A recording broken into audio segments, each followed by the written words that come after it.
O Senhor esteja convosco. Ele está no meio de nós. Proclamação do Evangelho de Jesus Cristo, segundo Mateus. Glória a vós, Senhor. Naquele tempo, disse Jesus a seus discípulos: o reino dos céus é como um tesouro escondido no campo. Um homem o encontra e o mantém escondido. Cheio de alegria, ele vai, vende todos os seus bens e compra aquele campo. O reino dos céus também é como um comprador que procura pérolas preciosas. Quando encontra uma pérola de grande valor, ele vai, vende todos os seus bens e compra aquela pérola.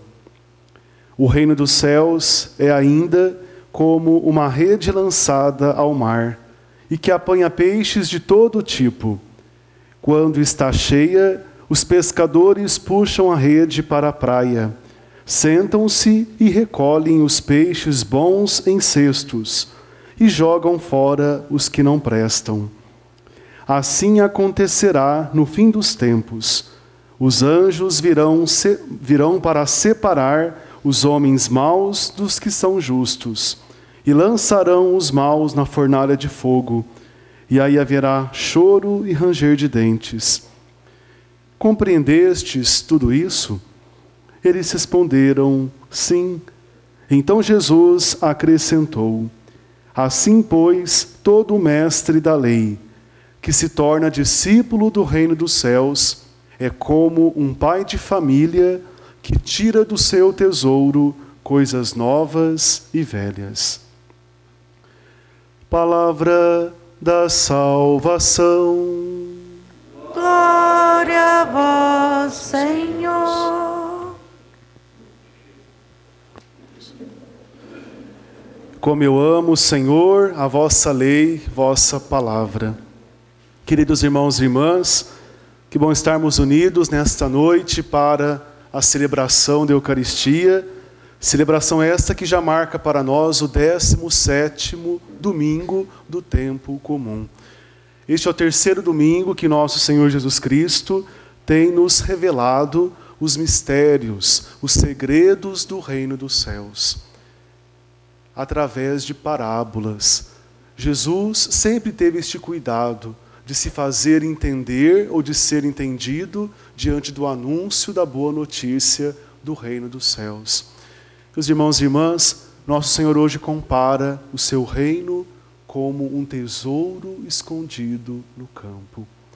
E alguém que descobre este tesouro, renuncia ou vende tudo o que possui para ficar unicamente com este tesouro. O reino dos céus, nos falava o Senhor, também é comparado como alguém que procurava pérolas e quando encontrou pérolas, vendeu todas as que possuía para ficar com aquelas pérolas descobertas. Veja, meus irmãos, que essas parábolas de hoje chamam-nos a atenção para a preciosidade que é Deus na nossa vida. Quem descobre Jesus Cristo na sua vida é capaz de renunciar o homem velho, a mulher velha, para viver uma realidade nova. Paulo hoje na segunda leitura nos falava que todos nós somos predestinados a sermos conforme a imagem de Jesus Cristo. Ou seja, quem encontra Cristo na sua vida, cada vez mais vai se empenhar, se esforçar numa vida de conversão para se configurar a este homem perfeito que é justamente Jesus Cristo. Uma pergunta, meus irmãos, que não quer se calar. Será que nós já descobrimos o reino dos céus nesta terra?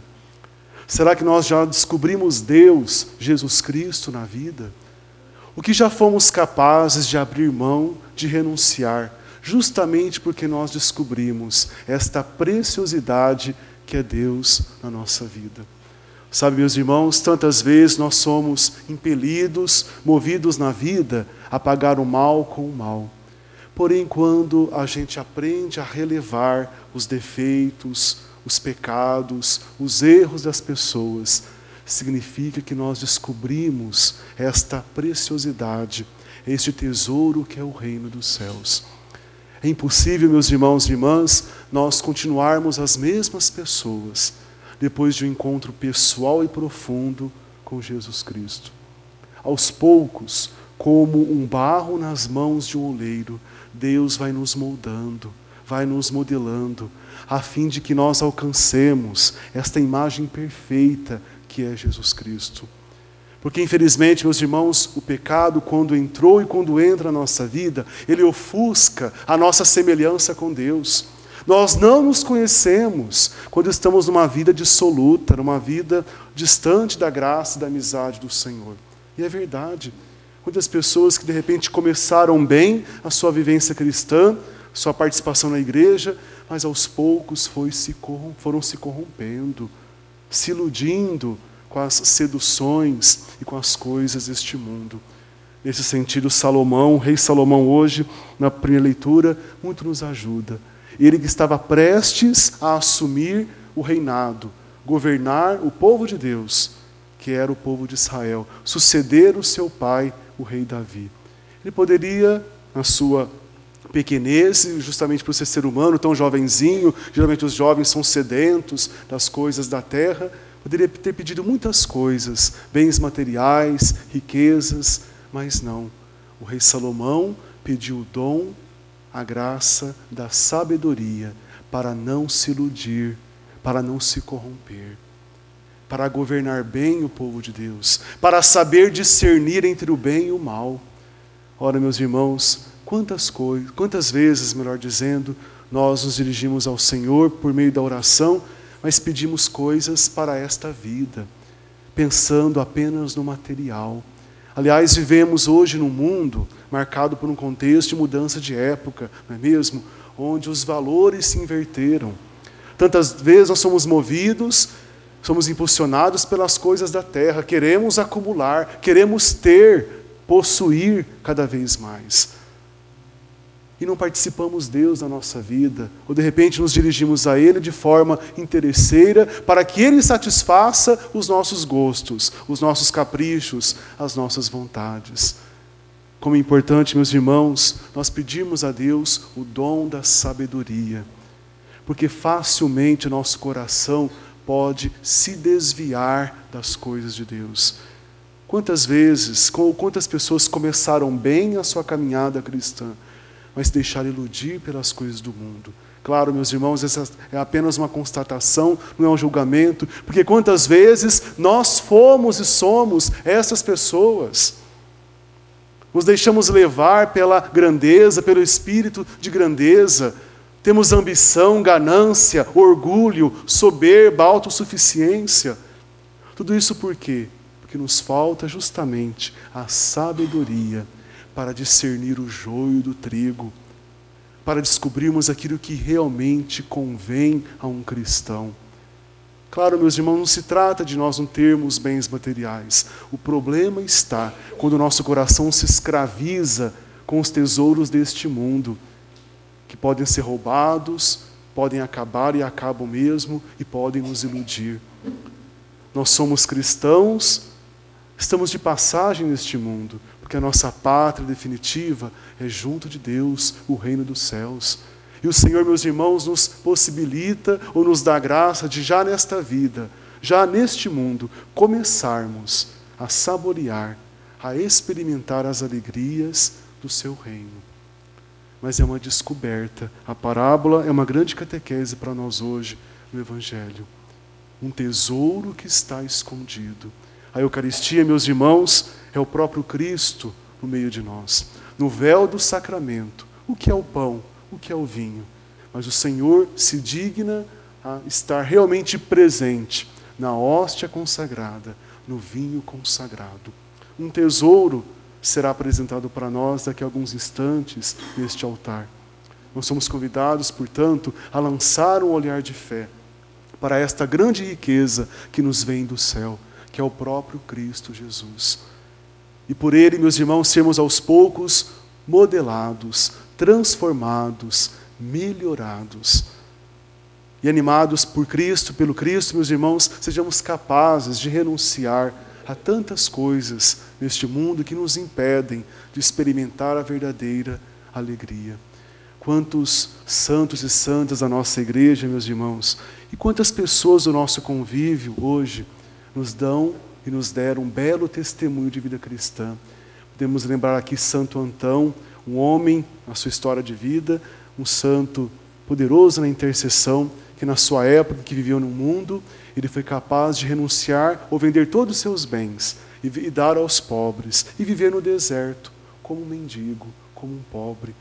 Todos nós conhecemos a história de São Francisco de Assis, também poderoso, também rico, se sentiu impelido a renunciar à sua parte na herança, os bens deste mundo, toda a sua riqueza, porque encontrou uma riqueza melhor, encontrou Deus, Jesus Cristo na sua vida.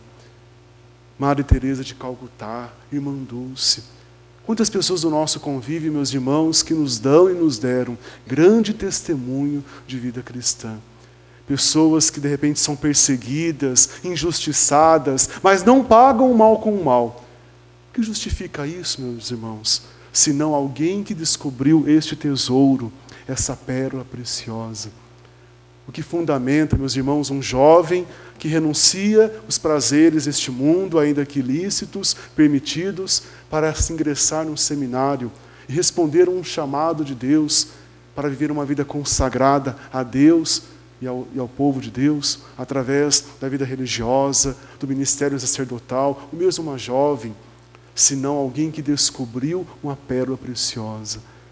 Em que se fundamenta, podemos assim dizer também, um casal que abraçou o sacramento do matrimônio e vivem juntos, realmente, até que a morte os separe, comendo um saco de sal juntos, conforme a gente costuma dizer, enfrentando juntos as tribulações, as tentações, as perseguições contra a família cristã, que fundamenta, meus irmãos, essa fidelidade, essa perseverança de um casal cristão, que graças a Deus são muitos casais em nossa igreja, senão a descoberta de algo melhor que o mundo tem para nos oferecer. Meus irmãos, desejemos este tesouro. Não nos iludamos com as coisas deste mundo, que embora tão prazerosas, são passageiras, não são suficientes de preencher o vazio ou satisfazer a sede que se encontra no nosso interior. Somente Cristo Jesus é capaz e Ele deseja de satisfazer esta sede de vida, esta fome de felicidade, de alegria que trazemos dentro de nós. Mas o Senhor, meus irmãos, respeita a nossa liberdade de escolha. Por isso, a exemplo de Salomão, vamos sim pedir ao Senhor que nunca nos falte o dom da sabedoria, o dom do discernimento, para nós realmente sabermos discernir aquilo que realmente nos convém. E sermos atentos para percebermos este tesouro que está escondido nos sacramentos de maneira especial, mas também nos acontecimentos do dia a dia. Quantas vezes, meus irmãos, este tesouro que é Cristo, que é o reino de Cristo, quis se revelar a nós, numa situação concreta dentro de casa, uma situação em que fomos convidados a exercitar a paciência, quem sabe, com o marido, com a esposa, com os filhos, com os pais, mas nós nos fechamos, porque não tivemos um olhar de fé para perceber o chamado de Deus naquela situação. Enfim, meus irmãos, que nunca nos falte esta sabedoria, este discernimento, para descobrirmos este tesouro, esta pérola preciosa que é Cristo Jesus em nosso meio. Feliz daquele e feliz daquela que descobriu Deus na sua vida. Amém?